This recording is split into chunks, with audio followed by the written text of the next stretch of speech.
Alright guys, today we're having a look at the Hot Wheels Star Wars Starships Select Millennium Falcon. This will be the first Starship Select vehicle on the channel. This was one of the ones that really stuck out to me. This one and the Obi-Wan's Jedi Interceptor. That vid will be coming soon as I get my hands on one of them. But let's go over the stand first. This is a new series Hot Wheels is doing for 2022. To, I guess, sort of make up for the sort of lackluster Starships line that they've been doing for a little bit. Sort of not great paint. So they're definitely improving on the old line with this one. Here's the stand. It's pretty nice. The only issue that I've heard people have is the ball and socket sort of connection that they have can be sort of weak on some of the other ones. Mine is pretty good. I don't have any issues with it. I foresee it loosening over time if you constantly take it on and off of the stand. That's just sort of how it goes with ball and socket joints.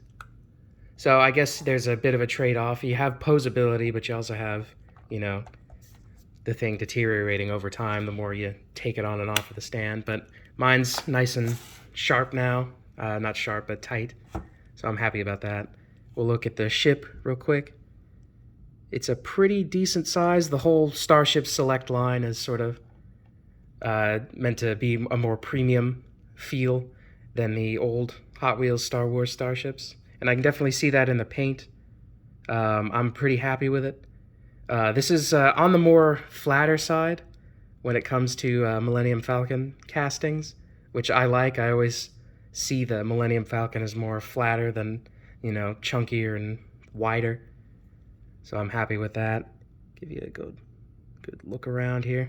I like the recessed engine area. There's a nice strip of blue paint going down it. Go over the features after we have a look at the paint here. There's your cockpit. No real mess ups with the windows there. Happy to see that. The mandibles, nice cutout there. They look how they should. This is, of course, the Empire Strikes Back and On version because it has these little, you know, fifth landing struts right there. When I say fifth, there's 3 in A New Hope and then 5 in Empire. And they added these little blocks here, which I think balances out the ship a little more. I always like the Empire version.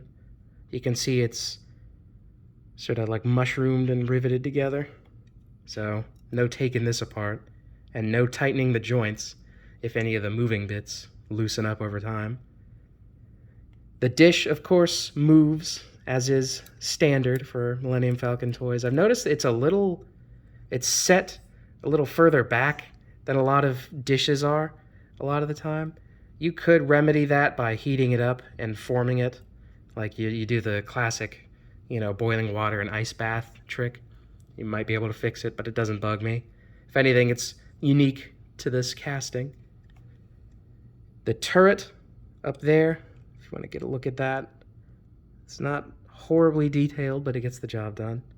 And then it actually rotates 360. Bottom one does that too. Cute little feature. Certainly glad it's there. I don't want to do it too much as to not loosen up the joints. This one's already a little loose. That's the main downside with these rivets, is that you can't, you know, tighten the screws and, you know, make the whole thing a little tighter to maybe remedy that. That's really it for the overview. You can see your little engine burn.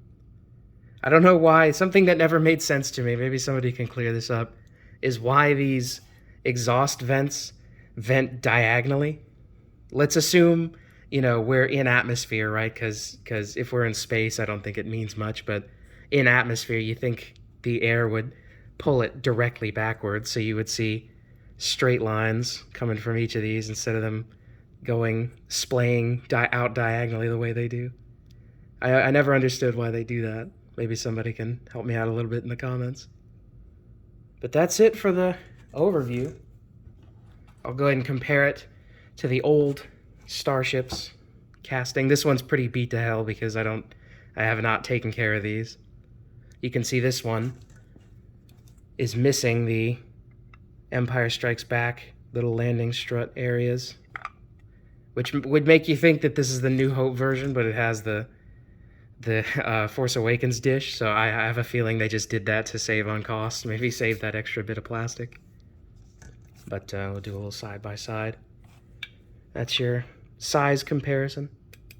This one's definitely on the more accurate side, and it just looks pretty good. I bought this for $9, and I think it's definitely worth that. The old casting, the old Starship one, also had this weird, like, you know, bulbous engine area that never really appealed to me. I didn't understand why it was like that.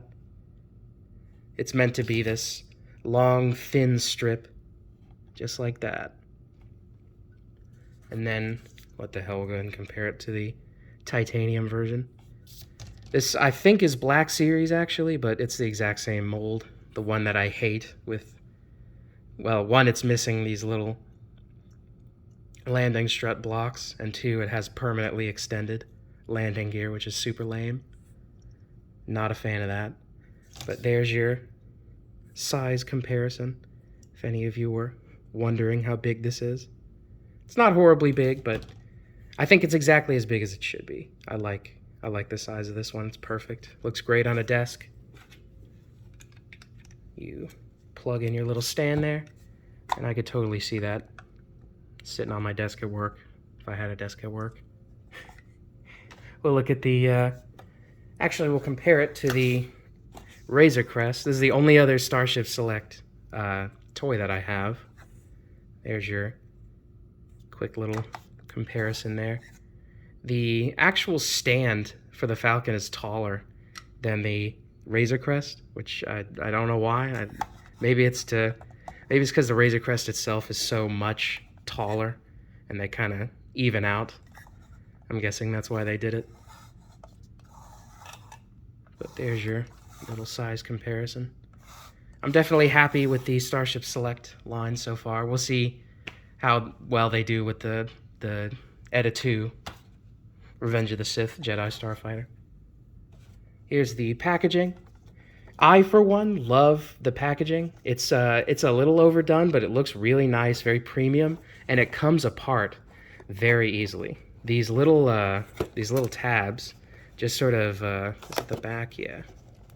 Trying to remember. Yeah, the back just sort of comes off, and all of it comes out, just like that. I love that. Makes it really easy to take apart and put back together. But there's your little advertisement for the rest of them. Look at the Falcon. And there's the other two. That is the one I want to get my hands on. Excited for that. Here's the rest of it. Some warnings. Made in China. And that's really it that comes with the Falcon. Just wanted to have a quick look at it. Definitely stay tuned for the Jedi Interceptor one. I'll definitely make a video on that as soon as I get my hands on it. And thanks for watching, guys.